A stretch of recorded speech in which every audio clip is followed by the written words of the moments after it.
Selamat pagi, perkenalkan nama saya David Bententan Dekolobo dari kelas 10B akan mempresentasikan materi perlindungan hutan modul 5 yang berjudul menganalisis rencana perlindungan hutan. Pada video sebelumnya, saya sudah mempresentasikan dan menjelaskan materi pertama, kedua, dan ketiga. Materi pertama itu ialah penyusunan rencana kerja, kedua klasifikasi rencana kerja, dan yang ketiga jenis-jenis rencana kerja. Dan pada kesempatan ini, saya akan mempresentasikan materi keempat, 5, dan 6 dan akan membahasnya secara satu persatu. Baiklah, saya akan membahas materi yang keempat, yaitu penyediaan sumber daya manusia.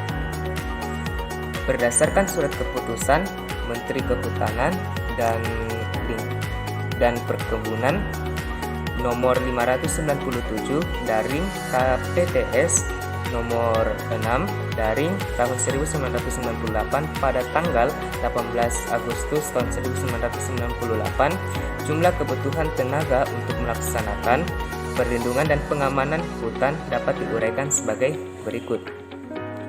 Yang pertama, untuk memenuhi tenaga satuan operasional Polhut atau polisi hutan yang berkedudukan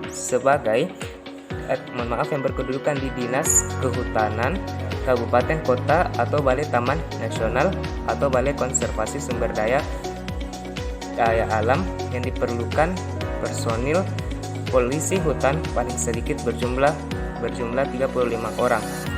Masing-masing bertugas sebagai berikut. Yang pertama itu adalah Kepala Satuan Tugas, dibutuhkan 1 orang, golongan 3B, dan yang kedua Wakil Kepala Satuan, dibutuhkan 1 orang, yaitu golongan 3A, dan yang ketiga adalah Kepala Urusan Dalam, dibutuhkan 1 orang atau golongan 2D, dan yang keempat anggota yang dibutuhkan 2 orang, yaitu golongan 2A atau 2C, dan yang kelima adalah anggota satuan yang dibutuhkan 30 orang, terdiri dari 3 orang golongan 2D dan 27 orang golongan 2A dan golongan 2C.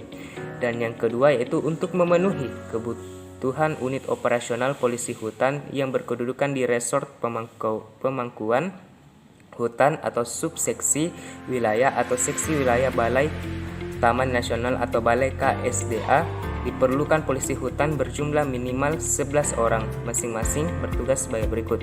Yang pertama, Kepala Satuan Unit dibutuhkan 1 orang, golongan 3A atau 2B, dan yang kedua Tempat Usaha Urusan Dalam yang dibutuhkan 1 orang, golongan 2D, dan yang ketiga anggota yang dibutuhkan 9 orang, terdiri dari 3 orang golongan 2D dan 6 orang dari golongan 2A dan 2C.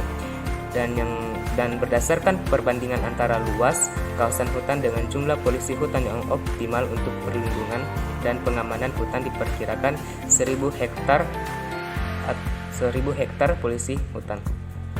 Dan selanjutnya yaitu saya akan menjelaskan materi yang kelima, yaitu penyediaan kebutuhan keterampilan.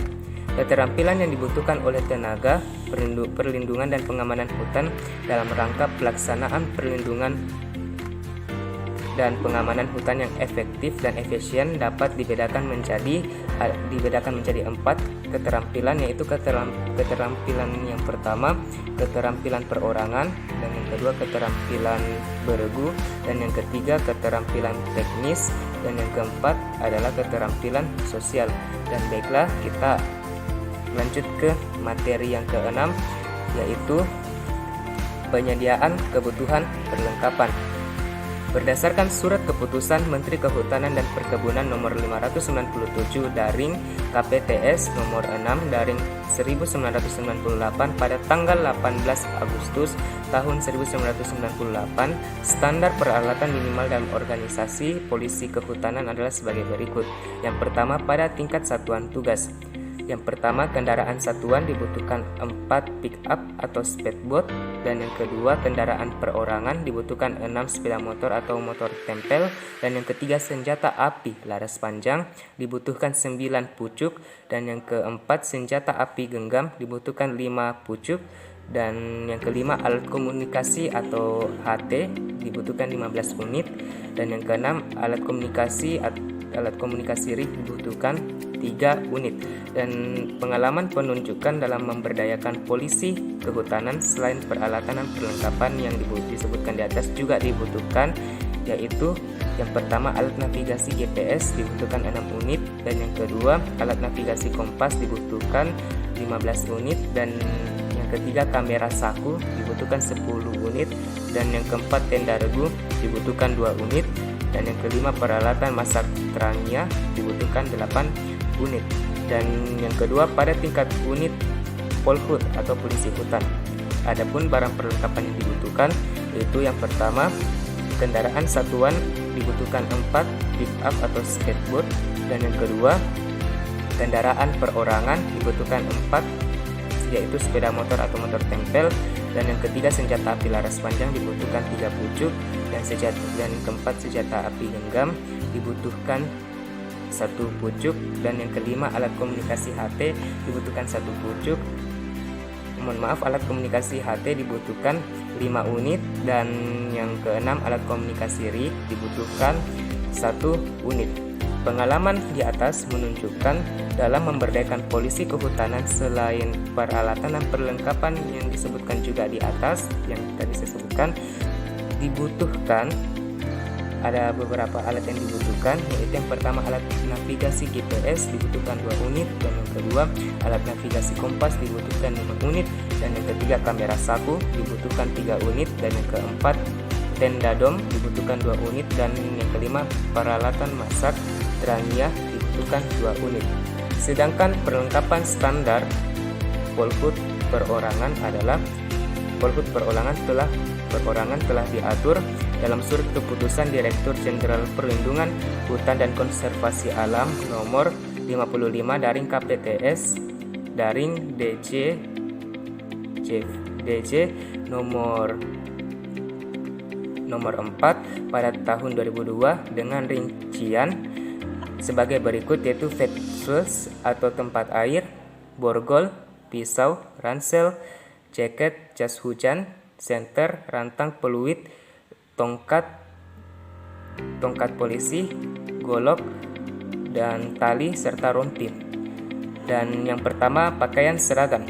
Pakaian seragam polisi kehutanan juga diatur dalam surat keputusan Dirjen Perlindungan Hutan dan Konservasi Alam nomor 55 daring KPTS daring DJ nomor 4 tahun 2002 dengan rincian sebagai berikut. Yang pertama pakaian dinas harian atau PDH 1 setel setiap tahun, dan yang kedua pakaian dinas lapangan atau PDL yaitu 2 setel setiap tahun, dan yang ketiga pakaian dinas upacara atau PDU dibutuhkan 1 setel setiap tahun, dan yang kedua adalah perencanaan kebutuhan fasilitas perumahan dan kantor dalam rangka mendukung kecepatan operasional dan sikap kebersamaan Polhut. Diperlukan adanya perumahan dan kantor bagi Polhut dengan ketentuan sebagai berikut. Yang pertama, jumlah rumah sesuai dengan jumlah Polhut, dan yang kedua, dibangun dekat kawasan hutan di wilayah kecamatan atau kabupaten, dan yang ketiga, kantor satuan tugas Polhut dibangun dekat perumahan Polhut.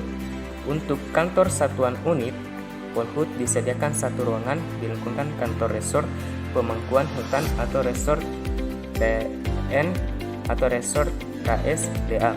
Dan demikianlah presentasi saya pada hari ini, dan